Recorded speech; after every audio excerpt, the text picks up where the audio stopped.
What is going on, y'all? Welcome back to a brand new video. So we're in the truck. We ain't working in a week, but we're getting back to work Monday.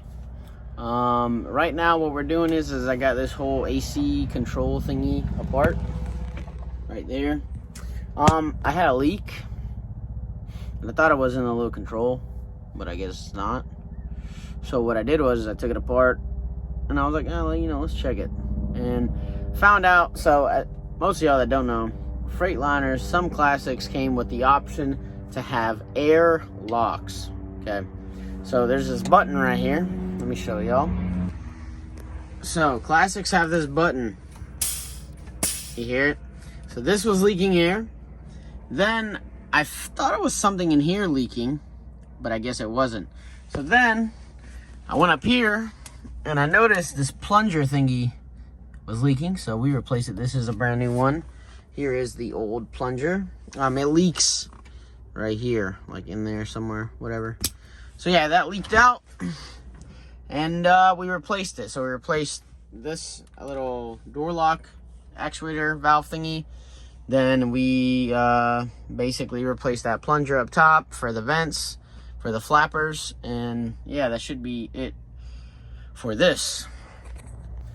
So that's what we are doing currently. I am about to put this back together, and then we should be good. We should be good to roll. The only thing that is still leaking is this dumb valve. As y'all know, I did that headliner video. This valve in here is leaking again. That's the third one I've bought, and that's the last time I'll ever buy one. I went to Rainey's online and I bought one of those. I know you guys see with the train horns, I have those like pull valves or whatever. So what I'm gonna do is I'm gonna mount it right down here by the seat, and basically the horn sits right underneath, you know, like underneath the cab, right where we sit. And I'm just gonna run the line straight there. It's gonna be maybe a line like this long, and you know, it should be good. So that's what we're gonna do with that one. You know, no biggie. It is what it is.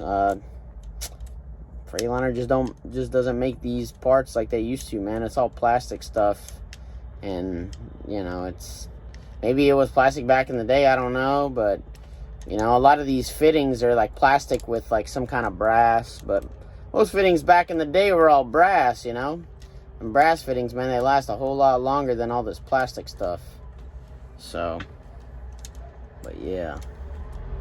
So what I'm doing right now is putting this stupid bolt in the little AC thingy, but I can't seem to center it. So I'll get back to you guys when I get this. Also, guys, one more thing that was long awaited for. We finally put a cover on here. Woo! It fits. We put this little chrome piece on. So she's coming together. I bought this stupid thing, but for my classic guys, I don't know if y'all's fits, but maybe I just bought the wrong brand. But yeah, every time I put it on, it just keeps falling off. This stupid thing. Yeah, it won't stick, man. Somebody made this crappy. So we're not gonna run that. We're just gonna throw it in the trash. But yeah, on to the next thing. All right, guys. So here we are on the outside of the truck. Finally got the truck back. She was in the shop for about a week, and I'll just show you guys what we did. So as you can see here, we got a brand new Weller Remand rear end, and as you can see, the gearing says 342. Yes, that is correct. We ended up switching the gearing of the truck from 373 to 342. There's the one for the back. So yes. So yeah, guys, we ended up switching the gearing from 373 to 342. And my whole reasoning behind that was, number one, the mechanic already told me when he pulled it out, the front one seemed okay, but there was play in the power divider end, in that chunk, but the gearing itself was fine. And then the rear one, though, when he pulled that one actually had play in the bearings. So that one wasn't good. So it was starting to go out. So he said I basically did it in the nick of time, which is actually perfect timing, honestly. So yeah, guys. And I looked at it. It was all shaking and whatnot. And I got this video of the front one. Alright guys, so we got the old rear end off. And fun fact, it's already a reman, which I had no idea. So, but the mechanic has the new one in, and now we're returning the core. I bought a new rear one, so we're gonna throw that in today. But we got to return this back for the core. So we got the dealer to do that. Oh, when he pulled it, I realized, well, he found out, and I found out that it's actually a Weller reman that was already in the truck, which is honestly surprising to me because I would have never guessed, you know what I'm saying? So, you know, it's good now. We got everything replaced. We got the warranty with it and all that stuff. We also ended up replacing one of the lines on the AC, and we recharged it because I lost AC when I was down in Tampa. But now it works. We replaced that one line that was leaking, and then refilled it.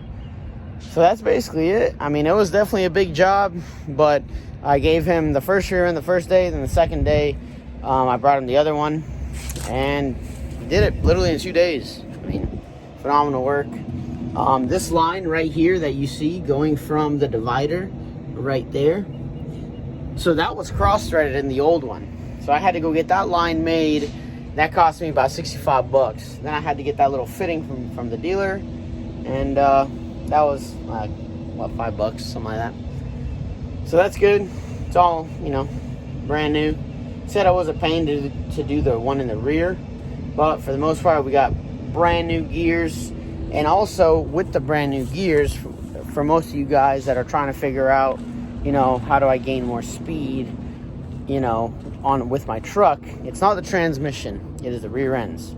So what I did is a while back, maybe like a month ago, I did the math. Weller has something on their website called a speed calculator, and basically you got to take the diameter of your wheel and tire in inches. So you have to sit there and figure out what your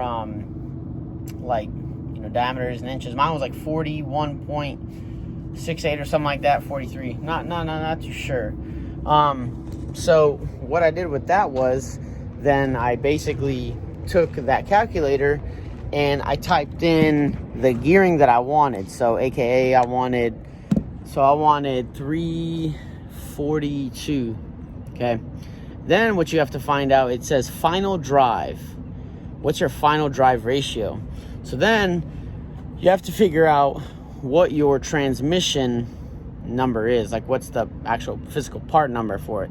Like, what does it identify? Mine's like a 16 RTLO 16 17 13A. That's what mine was. My final drive was, I believe, 0.84 or 0.86, I think it was. So once I found that out on the Eaton website, I input all that into the calculator, and it spit out, you know, you can have them calculate one of the 4 options in there, and I had them calculate road speed, and it calculated the road speed to 72.9, so AKA, you know, 73 if we round up. It's like 0.1 of a mile, a tenth of a mile or something like that. So yeah, and I was like, okay, you know, cool. I guess I will go with 342 because that's where I want to be at. You know, at 1500 RPM, I want to be at least 70. So we ended up actually getting a little better, and we're at 73 at 1500 RPM. So we're flying now. Right now, when I drove it home, I was noticing, I was like, okay, this is weird. It says I'm still going 65 at 1500 RPM. And I open up my GPS, it's like, oh, I'm going 73. I'm like, holy crap, we are flying. And I was wondering while I was passing everybody, I'm like, okay. So I have to recalibrate the gauge, like the speedo, and then the RPM gauge as well. Well, the RPM is fine, but the speedo is what I have to like mess with, basically. So yeah, guys, I mean, now we're ready for the long haul, honestly. And also, big news, the vibration is gone. It is gone. I am beyond happy. This thing rides like a freaking Cadillac now. I couldn't have asked for anything else. I could have done the rear ends a long time ago, you know what I'm saying, and probably fixed the vibration. I mean, but back then I didn't really have the money like I did, you know, now to do it. Now I've worked with this new company for, you know, almost a month, and I've already had the money to do something that I couldn't do when I was working at the last place. So yeah, guys, there's a big update for y'all. Also, I don't know, I showed y'all with the trailer, we did that. So yeah, guys, on that note, I hope y'all enjoyed this video. All that work, I believe the front one ran me about 2,100. The rear one was 1,280, something like that. So I got a pretty good deal. Then with the labor, I think it was about like 1,800 bucks. And we did some other work for the 1,800 as well. But I think it turned out pretty good. I'm definitely satisfied with the work. My mechanic did a phenomenal job. And yeah, next, we're just gonna be running our tails off. The next thing we will be doing is fixing the Jake brake solenoids and getting the valves adjusted when I get back home. And yeah, I can't wait for that neither. So yeah, guys, on that note, hope y'all enjoyed. And make sure, comment, subscribe, let me know what you think. And I'll see y'all on the next one. Peace.